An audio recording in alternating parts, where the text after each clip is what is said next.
This is Ashley from Roya's Closet. I am thrilled to have today with me Ashley Leavy, who I'm going to be asking some questions to in regards to crystal work. So Ashley, why don't you introduce yourself, tell us, who you are, what you do, and how you started in your work. Well, thank you so much for having me. I'm really excited to be joining you. And, crystals have always sort of been a passion for me. It's something that I've always been interested in since I was a little girl. And my grandfather really played a big role in that. He was always really into stones and crystals. And, he approached them from a little bit more of a scientific standpoint. He was really into, collecting and cataloging the minerals. But I remember just spending hours with him. And he would show me all of the different rocks that he had, and he would take me to different trade shows and mineral shows, and it was just a really exciting time for me, and it was something we really bonded over. So, as I started learning more about them, I became interested in the history that surrounded the healing properties and how people thought that these crystals could be used in different ways to bring about healing. And most of these sources that I originally started reading about were, ancient and were traditional properties or attributes that were given to each stone. And then as I sort of got a little bit more interested in that, I realized that there were a lot of modern sources on the healing properties of crystals too. So I did a lot of self-study, read a lot of books, and then I finally decided to take my first professional training in 2007. And since then I've just been learning everything I can. I'm always taking classes, and I started doing healing sessions, and from there I actually started teaching because I found that there was a lot of misinformation out there and a lot of information that maybe necessarily wasn't fully explained, and I wanted to make sure that people really knew the full potential of crystals, so I started to teach as well. I love that. Wow. It's so nice that you have such a strong background. I know personally, I woke up last year one day and just needed to have a crystal, and I didn't know why. I didn't know what they were, what they did, but I am absolutely obsessed and fascinated ever since. So it's really nice to have you and speak with you and learn more about you. Thanks. Okay, I have a bunch of questions here that I jotted down. I guess the first question would be, number one, what's your favorite crystal to work with? A lot of people ask me that, and it's always kind of hard to choose, but I think that my standing favorite is probably watermelon tourmaline. So it's this beautiful tourmaline, it has a green outside and a pink center, and I just find it really resonates with heart chakra energy, and I think I'm a really heart-centered person, so it's one I connect with. Wow, you just gave me chills. That's actually interesting. I just got a bunch of watermelon tourmaline, and I have it in salt right now. I haven't used it yet, so I'm glad to hear that you're happy with it. Yeah, it's my favorite. I can use it on my heart chakra? Yes, absolutely. It's the best place. It has that balance of the pink and green energy of the heart, so you get that sort of masculine and feminine energy and the spiritual and physical energy sort of all together. It's a great stone. Very cool. Another question I have for you is, what is your best suggestion in terms of storing crystals? Types of fabric you would suggest, or, what you use to store your crystals in? So what most people recommend, and this probably really is the best method, is to store your crystals in individual pouches. Dark colors are usually preferred because they create an energetic barrier. So if you've cleansed your stones and sort of put them away to store them in this nice, respectful way, it's thought that the darker colored fabrics actually shield the energy of that stone from outside negativity. So that's what's commonly recommended. But once you get sort of as many crystals as I have eventually, that's not always the most practical way. So that's where I'm at. Yeah, I actually have a really nice wooden jewelry armoire that my husband bought for me, and it has the nice little pull-out drawers, and I definitely don't have enough jewelry to fill it, but I have filled that thing with crystals. And I like that because it's wood, so it has more of a natural energy, but I actually have an example here if you want to see it. There are also kind of, I have a lot more stones than will fit in there too. So I actually get these plastic bead bins just at the craft store, and they're really nice because they have little separate containers. Now, And you don't think, I've heard other suggestions saying that putting them in plastic isn't good, but, that idea was the first on my list as well, putting them in those kind of bins. It's really convenient. Energetically, it's not my favorite thing. Again, just because the plastic has that, completely unnatural energy to it, it's kind of stifling to the crystals. So just making sure that once in a while you open up those containers, let your crystals sort of sit in the sunlight or the moonlight, recharge energetically, because I do feel like that plastic is a little bit draining. So one thing that I'm starting to do is actually line the little individual compartments with some dark colored felt. That way the crystals are sitting on that felt instead of on the plastic. So, you can use different kinds of material. A lot of people recommend silk because it is, again, very shielding energetically, but I don't use silk because it's not cruelty-free, and I'm kind of all about, being nice to our animal friends, and that includes the little silkworms, so I don't use silk, but I know a lot of people do recommend it. Okay, thank you. Yeah, you're welcome. I saw one of your videos, you were talking about how you feel that milky quartz should get as much attention and respect as, the clearest quartz. I just wanted you to maybe elaborate on that a little bit more. Yeah, well, when I first started doing research about how to choose crystals and, how do I know what quality to buy, that sort of thing, a lot of the books recommend only buying clear quartz that is pristinely clear, that you can see through, it's optically clear. But, what I found energetically from working with different varieties and types of quartz is that the milky quartz has just as much of a role to play for healing as the clear quartz does. I feel like, generally in the milky quartz, it starts out milkier in the base and then moves to this clearer quartz toward the termination or the tip of the crystal. And I feel that that really is a great representation of our own personal growth and spiritual evolution. So I think that they're very inspiring. Other people think that the milky quartz can actually help to reveal hidden messages. It's almost like the fog begins to clear. And so it's good to use it if you are trying to access more information about a given situation, especially if you have a difficult decision to make. That milky quartz can really help you see all the different parts of a given situation. So, I think that it's definitely a great stone to use. It has a very valid place in healing. And for, those sources that recommend sort of discounting them because they are generally considered a little lower quality, I still feel that they have a good place for healing work. I love that. I love that. Respect to all of the crystals. Yes. Okay, next. I wanted to ask you, how can I create a protection grid for my bed?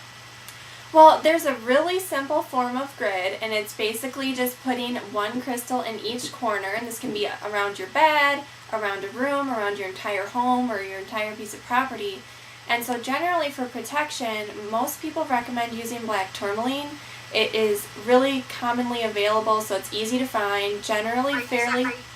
Sorry, go ahead. Oh, it's generally fairly inexpensive, which is pretty nice too, easy on the pocketbook. But, just placing one crystal in each of the four corners of the bed will work very well. Now, alternatively, you could use a variety of crystals and place them in geometric alignment, and you could place this actually underneath your bed. Because what will happen is that grid creates this torus of energy that will surround your physical body while you're asleep and keep you protected physically, energetically, emotionally, mentally, spiritually, which is what we're really looking for. Because when we're sleeping, we're in that astral plane, we're a little bit more vulnerable and sensitive. So, one thing that I would recommend is actually making a grid consisting of two triangles, one upward pointing triangle and one downward pointing triangle. And the reason for this is because triangles are naturally very protective, and they're thought to represent shield-like imagery. So if you think of protection, shield makes perfect sense. So you're combining two of these into almost a Star of David configuration, which is very powerful because it has a lot of transformational energy. So you might want to use something like a black tourmaline and then maybe a clear quartz to amplify the energy. Okay, great. What I was going to say was I've been using black tourmaline all over my house. Everywhere. I'm not kidding. I'm becoming more sensitive every single day with these energies coming in, and I have black tourmaline all over the place. So. Yeah, well, and when you're opening up to that kind of energy and you become more sensitive, then you really, need that extra protection. Yeah, absolutely. Okay, I wanted to ask you about not being able to resonate with certain crystals. when I first started out, I would research and research and research when I didn't know much about crystals, and I would look for certain ones that I thought helped me, and then I would get them, and to this day, I have crystals from a year and a half ago that I just don't feel the need at all to pick up or connect with whatsoever. My apophyllite, I have, what else haven't I been connecting with? I don't know, other crystals, but I just wanted you to maybe talk about, not being able to connect with certain stones that we feel are what we need. Yeah, well, and there's kind of two different ways this goes. So, like you're saying, sometimes you really work with a crystal a lot at one given time, and then after a while, you just don't feel that connection between you and the stone anymore. And I feel like, you're drawn to stones when you need them the most. And once they've really helped you work through something in your life, sometimes you find that you're not attracted to them because they're no longer a tool that you need.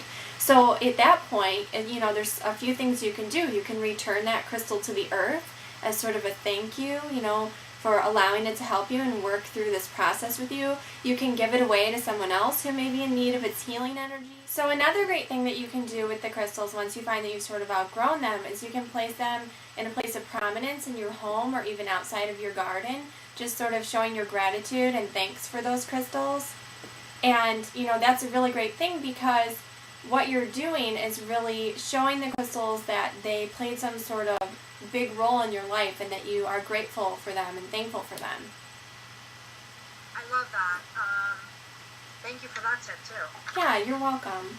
Now, sort of the other thing that sometimes happens is you might not ever be drawn to a particular crystal. Like, for instance, in the beginning when I started working with stones, I never found that I was really that attracted to rose quartz, and so many people were just all about rose quartz, and it wasn't for me, and I was like, I don't know, I guess it's okay. And then sort of one day I just had to have a piece of rose quartz, and I've been a lot more open and in tune with it since then. But it took a little bit for me to really, I guess, need that in my life, and so I think that's sort of the other thing that happens. That's so funny. I still haven't connected with rose quartz, and I keep buying it. Like, I keep buying random pieces, feeling like maybe one will sort of call to me one day, and they won't. They don't. Yeah. But I know when I'm meant to work with it, I will. So that's funny. You might be like a crystal guardian. A lot of people think that, sometimes we'll, buy crystals or acquire crystals that, maybe aren't necessarily for us at that time, but we might come across the right person who is, and then we pass along the crystal. So maybe you're just like a crystal guardian. That's so interesting. Yeah. Do all my friends that come to my studio here, my workspace, I've been handing out crystals like they're candy. So it's so funny that you say that. I love that. Okay, great. Let's see. What else do I have here? Okay, how can I cleanse selenite? So selenite is one of those stones that you can't put in water. A lot of people sort of make this mistake when they're first starting out. They'll place their selenite stone in water or salt, and it will sort of dissolve over time, or it gets really kind of dull on the surface especially. Now, a really safe way is to actually just place it in your windowsill in the moonlight. That way it's a really soft, gentle energy, and selenite actually has a really strong connection with moon energy, so this is sort of the preferred way to cleanse stone. And a lot of people say, well, how long does it have to be there? I think just overnight is fine. If you place it in the moonlight before you go to sleep, by the time you wake up in the morning, your stone will be cleansed and happy. The one exception is if you've used it for some really intense work and you're just feeling intuitively that it hasn't been cleansed, you might want to leave it for, 24 hours or even 3 or 4 days or a week until you intuitively feel like that stone is cleansed. But most of the time, overnight is going to be just fine.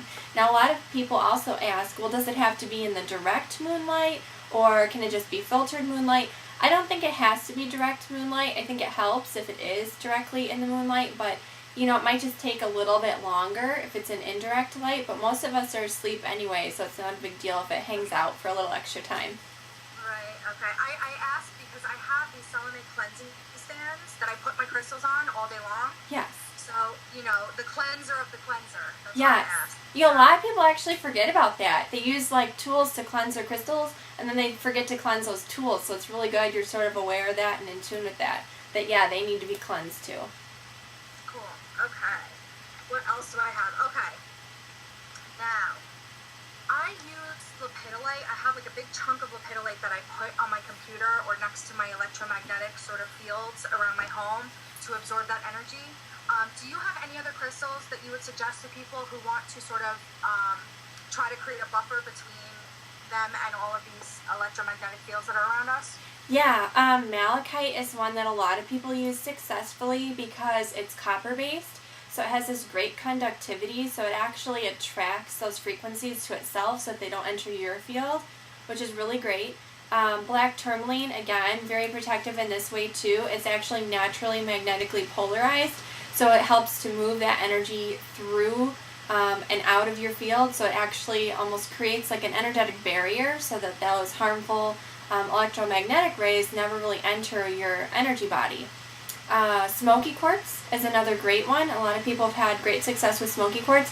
The one thing I do want to say about that though is I kind of tend to shy away from using quartz to protect me from EMFs because since we know quartz is sort of a natural amplifier, there's always this thought in the back of my mind that it could actually be amplifying or enhancing those harmful waves. So I'm a little cautious about that, but some people, have had great experience with it. So you might want to just be cautious and give it a try. But, for me, I'm like you. I actually have a lot of lepidolite in front of my computer, and I have 2 black tourmaline crystals on either side with lepidolite in between. And I feel like it just sort of creates this shield or barrier or boundary that doesn't allow those EMFs to pass into my field.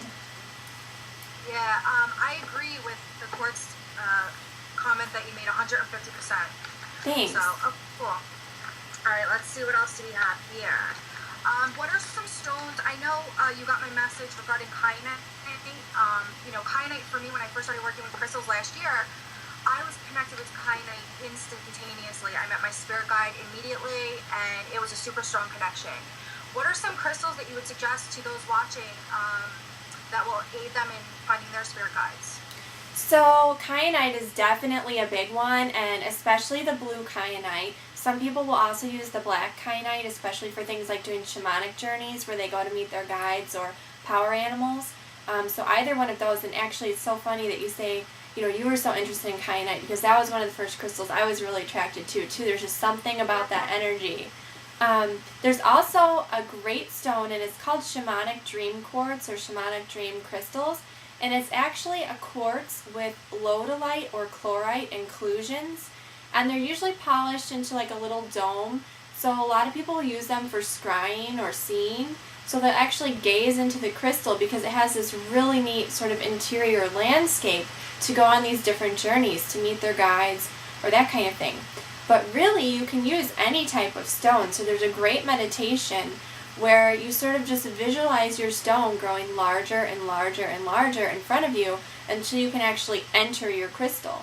And once you're inside your crystal, there are different rooms. So there's a library with access to the Akashic records. There's a healing room. There's also a room where you can actually meet your guides. And this can be spirit guides, ascended masters, archangels, power animals, whatever it is that you sort of ascribe to, whatever belief you have about that. Could even be your higher self if you feel that that's more of an internal thing.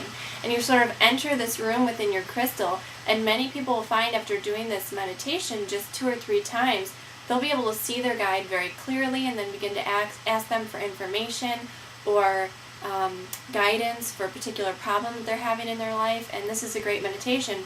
And then once you have your information, you go back into that main chamber of your crystal, exit your crystal, and then visualize it getting smaller and smaller and smaller until it's back in the palm of your hand. So it's pretty powerful, really powerful technique. I'm so happy you shared that. I've never heard of a meditation like that. I'm going to definitely try it probably tonight. But speaking of chloride-included quartz, I got this. You probably can't see it. I can see it a little bit. I got this online. Can you see it? Yeah. It has a black, chunk in it, and I'm figuring it's chloride, but I have absolutely no idea. It's a double terminated point. It sort of looks like a black Tibetan quartz, which I also just did a video on the Tibetan quartz. The chlorite will usually be a brighter green, although sometimes it can turn really dark, almost black. But normally when you see the chlorite in the quartz, it's sort of either really sparse and spread out, or it creates these really great phantoms, especially in the chlorite quartz from Brazil.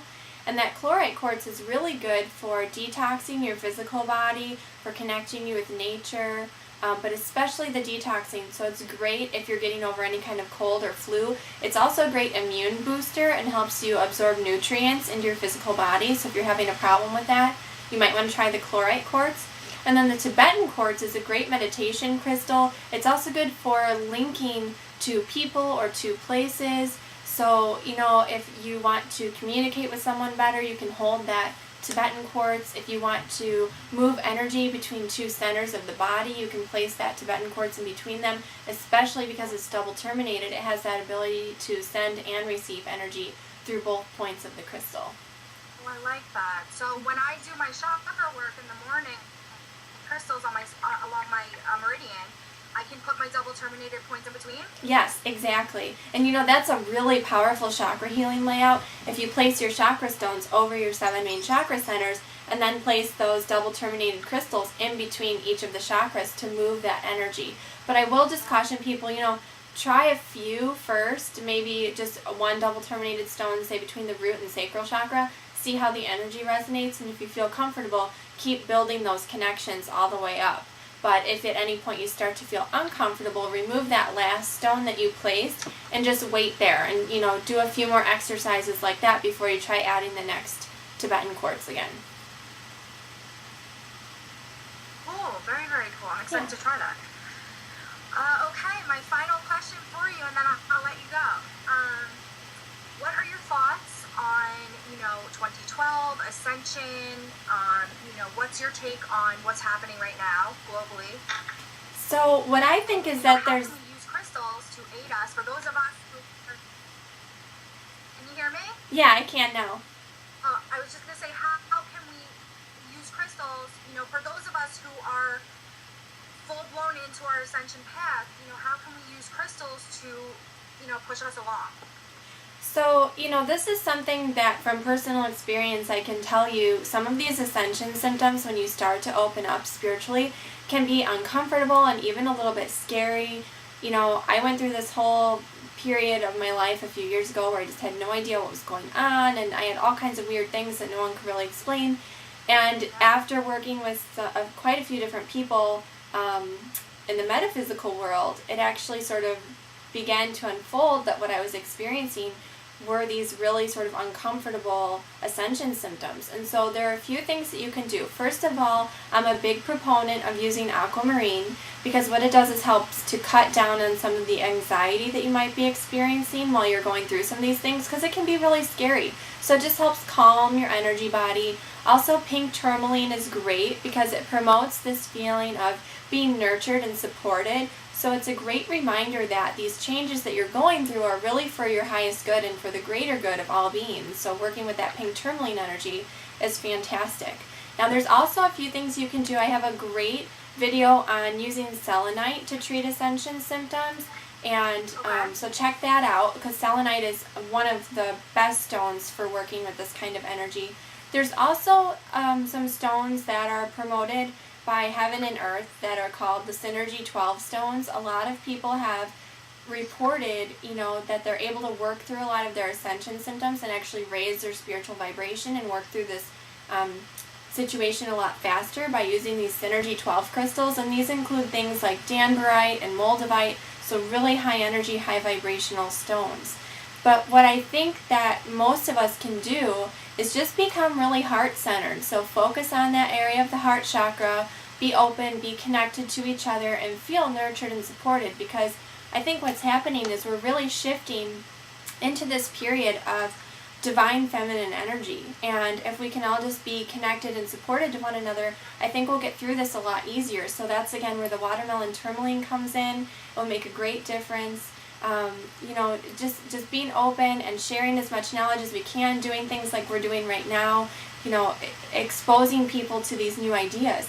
Now, another thing that a lot of people think is sort of happening right now is that the human energy body is shifting from the shape of a luminous egg into a Merkaba light body. And Dremdalo Melchizedek, who wrote The Ancient Secrets of the Flower of Life, he's a big proponent of this. And, I encourage everyone to use your best judgment about that and see what feels right for you. But, I haven't really made up my mind on where this shift is taking us yet. but I feel very strongly that it's something positive, because as long as we all hold this intention and we all work on sort of holding the light, we're all going to be just fine. We're going to, emerge on the other side of this even better than before. So, although, yeah. But what I'm saying is, even though I'm not quite sure where this is taking us, I have a lot of faith that it'll be something positive and something that we can all work through and grow through together. I love that. Well, I am so just thrilled that, you took out the time to speak with me. Thank you so much. Yeah, anytime. And, I hope to speak to you again sometime soon. And why don't you tell everybody how they can reach you, what your website is, your business email and stuff? Thanks. My website is CrystalHealer1.webs.com, and my email is crystalhealer1@gmail.com. I'm always happy to answer questions or take time to help you with something crystal related. Just feel free to get in touch with me. There's also some great free videos on my YouTube channel and articles on my website, so be sure to check that out. But I am just so grateful and so thankful that you had me do an appearance for your channel, and I really appreciate it. You're very welcome. I think your work is absolutely brilliant, and just keep doing what you're doing. Thank you so much. Crystal blessings. Crystal blessings. Ciao.